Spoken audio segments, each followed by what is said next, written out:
Hi, and welcome back to the Healthy Life Approach podcast. I'm Kristen Beasley, and I am a certified functional medicine, nutrition, and brain health coach. I will introduce you to the 6 pillars of brain health and show how they work together in my approach. Build your base, know your numbers, own your outcomes. Today's episode is being brought to you by FullScript. One of the most common questions I get is, Kristen, where do I actually find the supplements you recommend? Here's the thing, not all supplements are created equally. The supplement industry isn't well regulated, which means what's on the label isn't what's always in the bottle. And when you're investing in your brain health, your hormone balance, your energy, you need to know you're getting the real deal. That's why I use and recommend FullScript. It is a practitioner-grade supplement dispensary that gives you access to the same professional brands I trust and recommend. We're talking about supplements that are third-party tested, properly stored, and shipped directly to your door. Through my FullScript dispensary, you'll also get a special discount off of every order, which adds up fast when you're building a solid supplement protocol. I'll be honest with you, I look at everything, my Oura ring, my labs, my symptoms, and I've seen the difference quality makes. This isn't about taking more supplements, it's about taking the right ones from sources you can trust. The link is in the show notes to set up your free account and start shopping smarter. Your brain health is worth the investment. Make sure your supplements are too. Picture this, you're sitting across from your doctor and you've just asked about testing your fasting insulin or checking your vitamin D levels. She waves it off. You're fine. Those aren't necessary. You leave feeling dismissed, frustrated, and powerless. If you've ever felt shrugged off like this, you're not alone. Many people share this experience of being dismissed by healthcare providers, and it can leave you feeling isolated and uncertain. Or maybe you're lying in a dark room, staring at your Oura Ring screen, and worrying about your sleep score of 72. The ticking clock and the hum of the air conditioner seem louder than ever, keeping you awake because you're anxious about not sleeping well. Or maybe you're scrolling through social media, seeing other women celebrate their health wins while you're left wondering how to even begin. This framework isn't about being perfect, it's about making progress. I once got so caught up in perfecting my routine that I was missing out on living life and stopped celebrating small wins. That taught me the value of balance and focusing on progress, not perfection. Now it's about taking charge of your health, enjoying the journey, and knowing that mistakes help you grow. The health and wellness world can feel overwhelming. You might see someone on Instagram promoting intermittent fasting, then read an article saying women in perimenopause shouldn't fast. You hear you need 10,000 steps, but that number actually came from a 1965 marketing campaign in Japan, not from science. I'd aim for about 7,000 quality steps or similar movement each day for real health benefits. One expert says to track everything, while another warns that tracking can cause anxiety. Someone recommends keto, but someone else says it's risky for women our age. So who should you trust? Where do you even begin? That's why I created this framework. It's not about following strict rules. It's a tool to help you make decisions based on your own data, your body, and your life. The Women's Brain Health Initiative identifies 6 pillars of brain health: physical exercise, food and nutrition, metabolic health, sleep and relaxation, mental fitness, and social engagement. I've organized these into 3 practical phases that build on each other. Let me walk you through how this works. Build your base is about creating your foundation, the daily habits that protect and nourish your brain. This phase includes sleep, metabolic health, nutrition, and exercise. These elements are critical because each directly supports brain function. Quality sleep fuels memory consolidation, balancing metabolic health ensures a steady energy supply to the brain, and proper nutrition provides the essential nutrients needed for cognitive processing. Exercise stimulates the production of brain-derived neurotrophic factor, or BDNF, which is a protein vital for growth and survival of neurons, which enhances brain plasticity. Know your numbers is about tracking without obsessing, using data to inform your decisions, not create anxiety. This is about strategic measurement to understand what's happening inside your body and how it impacts brain health. Own your outcomes is living fully, not just surviving this transition, but flourishing. This phase covers education and socialization, which are crucial for cognitive resilience and mental engagement.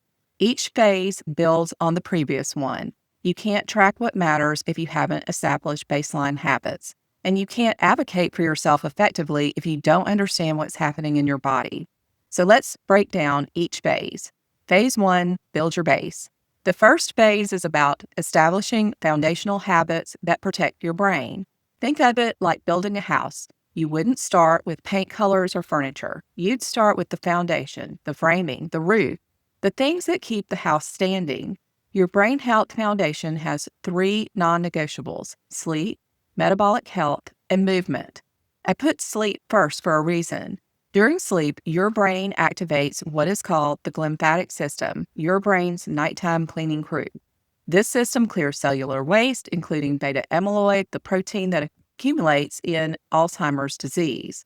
Most of this cleaning happens during deep sleep. So if you're not sleeping well, this waste accumulates day after day, year after year.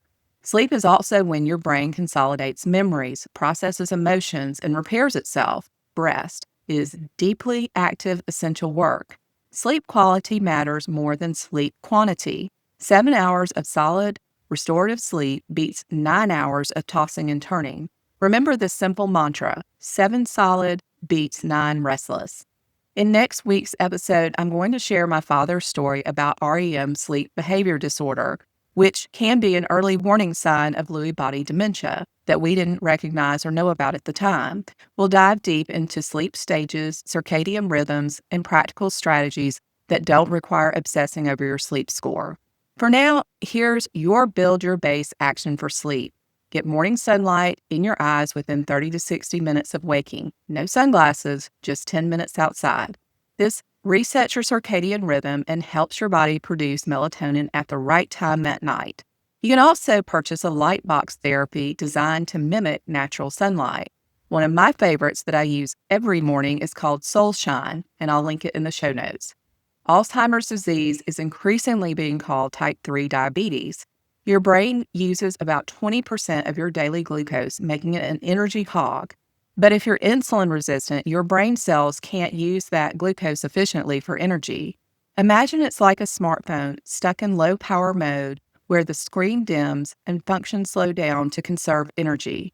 Your brain cells are essentially starving for power even when they are surrounded by fuel, leading to that frustrating brain fog. And here's the kicker for women in perimenopause. Dropping estrogen makes you more insulin resistant, even if you haven't changed a single thing about your diet. Suddenly, you're gaining weight around your middle. You're getting afternoon crashes. You crave sugar and carbs like never before. Your brain feels foggy. Your metabolism has changed. So let me give you a picture. Think of estrogen as the electricity that powers your home, keeping the lights, appliances, and heating running smoothly. When estrogen drops during perimenopause, it's like the lights start to flicker. Your brain has to switch to backup generators, alternative energy sources like ketones. This transition causes the brain fog and memory lapses that so many women experience. Brain fog and perimenopause. Build your base, know your numbers, own your outcomes. A brain health framework for sharper memory and better focus. But here's the good news. Your brain adapts. For most women, cognitive function stabilizes after menopause, but how you support your brain during this transition really matters. In our upcoming deep dive episode on metabolic health, we'll talk about protein priorities, blood sugar monitoring, and comprehensive blood work. I'll explain which markers actually matter and which ones your doctor might not be testing. For now, here's your build your base action for metabolic health. Start every meal with protein before you touch the carbs. This simple sequence stabilizes your blood sugar and reduces afternoon energy crashes. Aim for a palm-sized portion of protein at every meal. Don't overcomplicate it. Now, let's discuss exercise or movement for brain protection. You don't need 10,000 steps. That number came from a 1965 Japanese marketing campaign for a pedometer. The Japanese character for 10,000 looks like a person walking. It was catchy marketing, not science. Recent research shows that around 7,000 steps provides meaningful health benefits. Aim for movement that challenges you, whether that's steps, wheelchair pushes, or seated exercises. But here's something else that matters: variety and movement.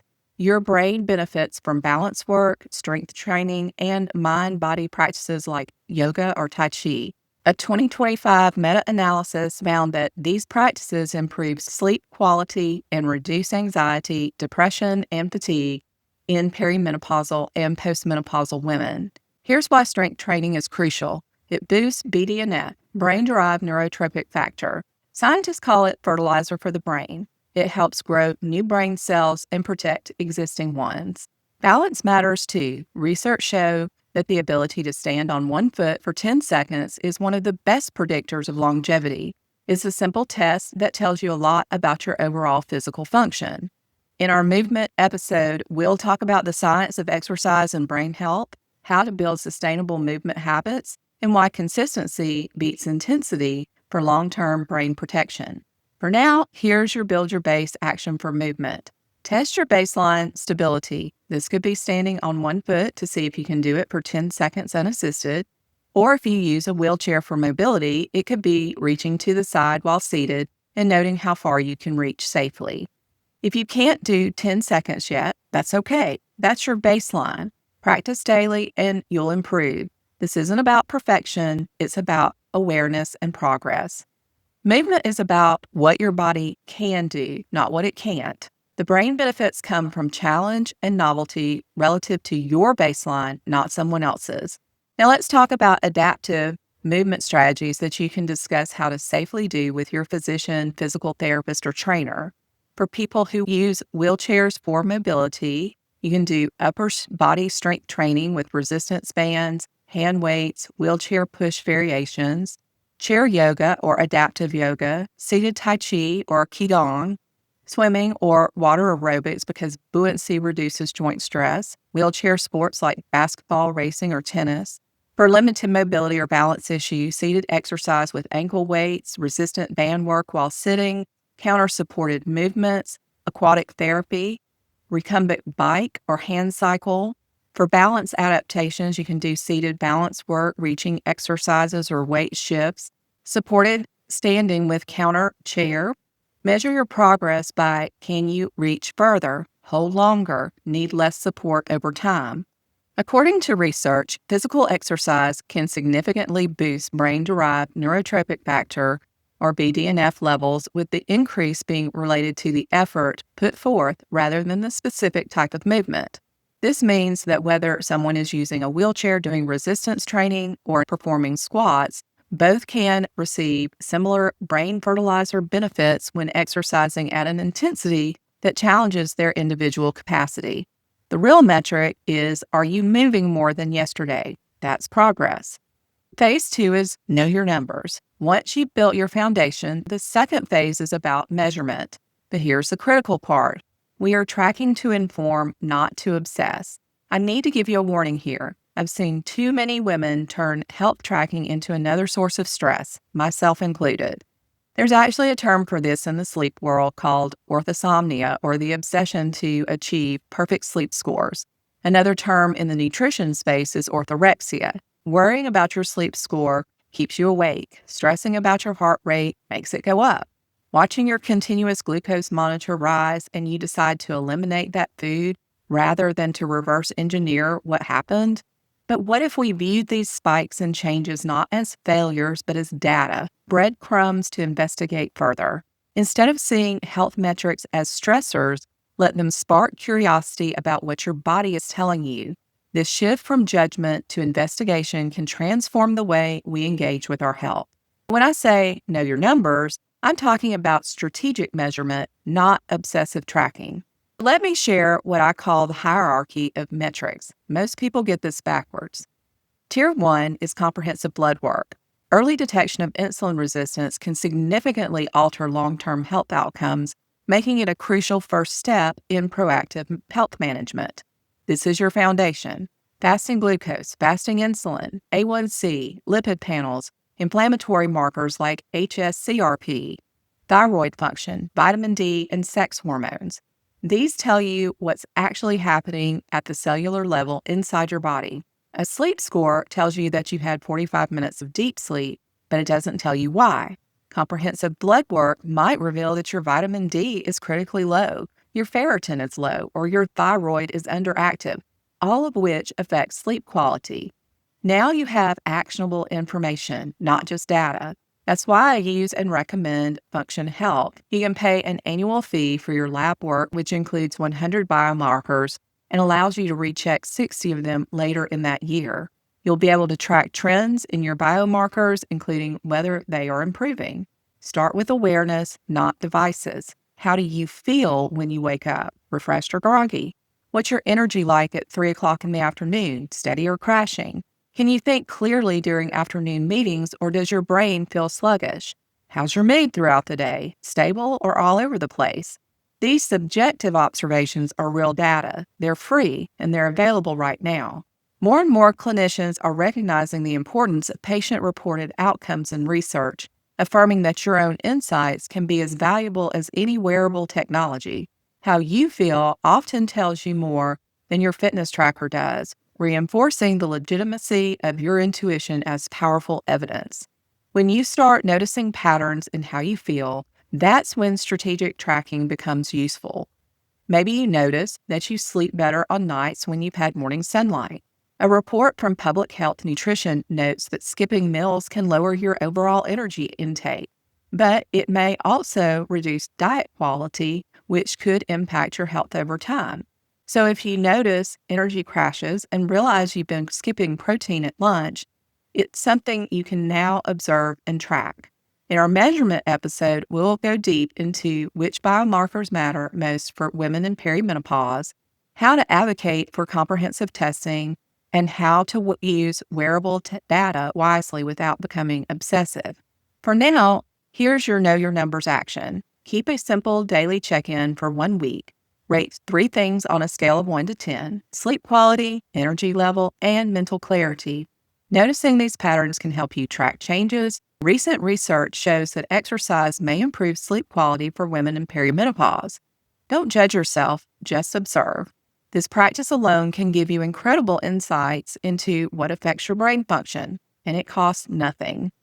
Phase 3 is Own Your Outcomes.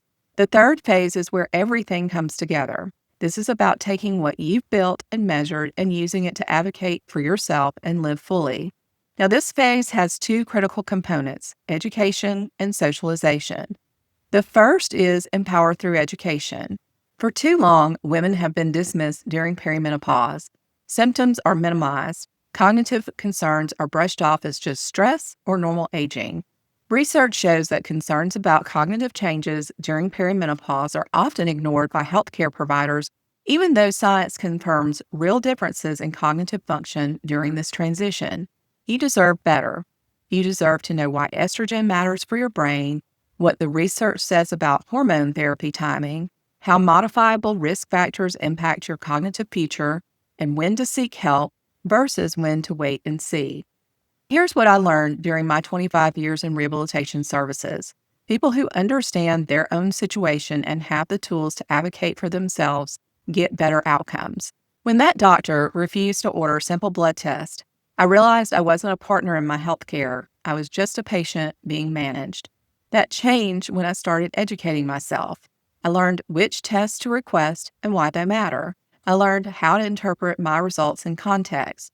I learned which questions to ask and how to frame them so they'd be taken seriously.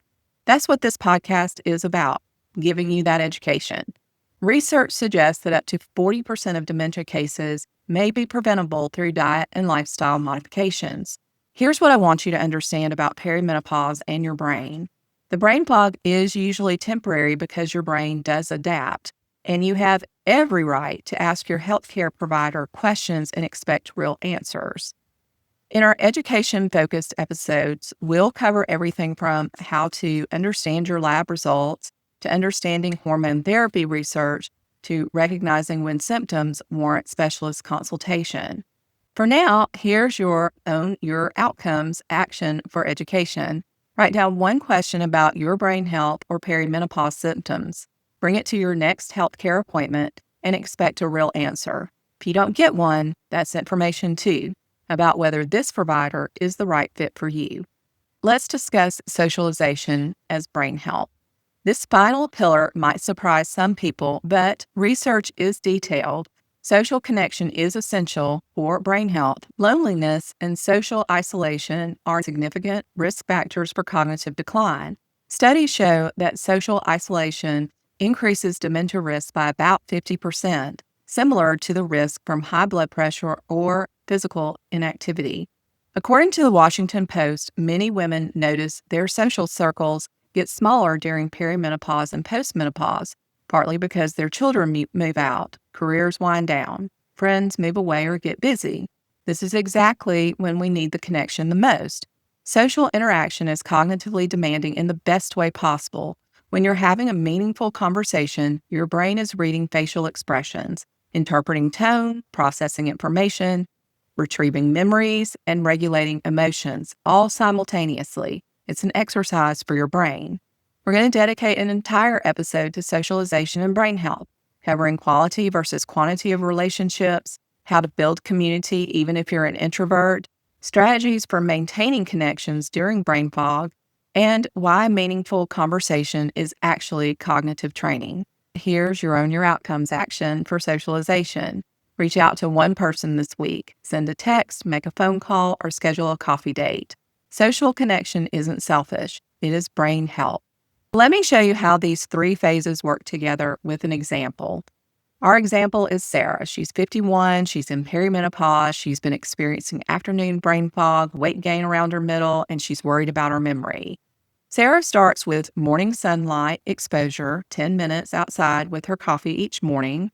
According to a study that examined balance during perimenopause, she tests her balance and finds she can only stand for 5 seconds on her right foot and 7 seconds on her left. She also chooses to add Greek yogurt with berries to her breakfast instead of just having toast. She starts being physically active every day, which research has linked to a lower risk of dementia. In Know Your Numbers, Sarah starts tracking her daily activities for 1 week. She notices her sleep quality is better on days when she gets outside early in the morning, which aligns with the research showing that morning sunlight can improve sleep. She requests comprehensive blood work from her doctor or joins a direct-to-consumer lab company like Function Health or LabCorp On Demand.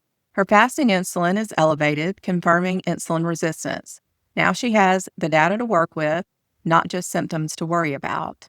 Armed with her blood work results and daily observation, Sarah has a productive conversation with her healthcare provider about metabolic health strategies.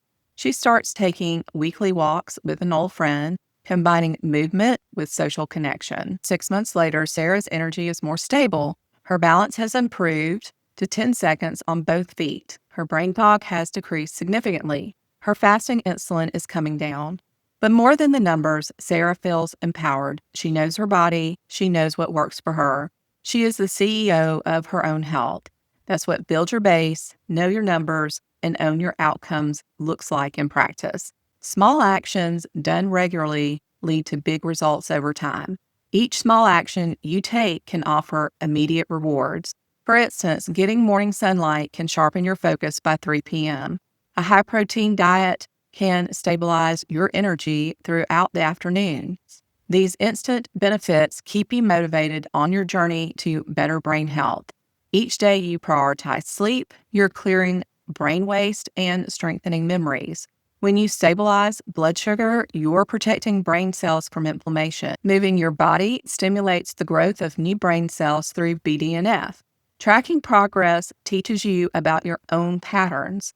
Education makes you your own best advocate. And social connection keeps your brain engaged and resilient. You don't have to do everything at once. You don't have to be perfect. You just need to begin. Again, research now suggests that up to 40% of dementia cases may be preventable through diet and lifestyle choices. Think about what that means. Things like sleep quality, blood sugar control, exercise, stress management, social connection, and even treating hearing loss can all lower dementia risk. Think about how much better life could be if those years were filled with good health and activity. What would it mean to add 10 healthy years to your life? How would it feel to be present, sharp, and involved with your grandchildren, your work, or your passions? That's what's at stake. That's why this framework matters. Your action plan for this week is not to try to do everything. Here's what I want you to do this week. Just pick one action from each phase. From Build Your Base, choose one foundational habit, either morning sunlight, protein first meals, or balanced practice. From Know Your Numbers, start with a daily check-in. 3 simple observations each day: sleep quality, energy levels, and mental clarity. Rate them on a scale of 1 to 10. From Own Your Outcomes, either write down one question for your healthcare provider or reach out to one person for social connection. That's 3 small things you can do to build accountability. Share your chosen action on social media with the hashtag #BuildYourBase. Making your choice public can help you follow through. Over the next several weeks, we're going to go deeper into each pillar. Next week is sleep. I'll share my father's story about REM sleep behavior disorder, explain why sleep is when your brain does its most important work, and give you practical strategies that don't require obsessing over your sleep score. The following week, we'll cover metabolic health and nutrition, explain which blood tests to request and why they matter for your brain. We'll also tackle exercise and movement in a future episode, including the science of BDNF and why balance training matters as much as cardio. In a few weeks, we'll explore strategic measurement without obsession, including how to advocate for the testing you need. I plan to dedicate an entire episode to becoming your own healthcare advocate and understanding the science of perimenopause. In the last episode in this series, we'll go deep on socialization as a brain health pillar with practical strategies for building and maintaining meaningful connections. I also want to hear from you. Which phase resonates most? Build your base, know your numbers, or own your outcomes? What's your biggest challenge right now? Send me a direct message on Instagram at Kristen J. Beasley or email me. I read every message, and your feedback helps shape future episodes. Quick reminder, I'm not a doctor. I'm a health coach and educator. Everything in this episode is for informational purposes only. It's not medical advice. Always work with your healthcare providers, especially if you're considering changes to your health routine. Individual results may vary. Thank you for being here. Thank you for making your brain health a priority. You're not powerless. You have choices. You have more control than you think. Picture yourself years from now living vibrantly at 80, remembering names, enjoying new experiences, and feeling clear-headed because of the small, steady steps you started now. Let that vision inspire you this week and beyond. Small actions done consistently create big results over time. I'll see you next week on the Healthy Life Approach podcast.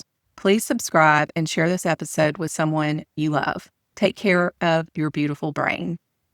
This educational content may contain affiliate links. As an Amazon associate and affiliate for different brands, I earn from qualifying purchases at no additional cost to you.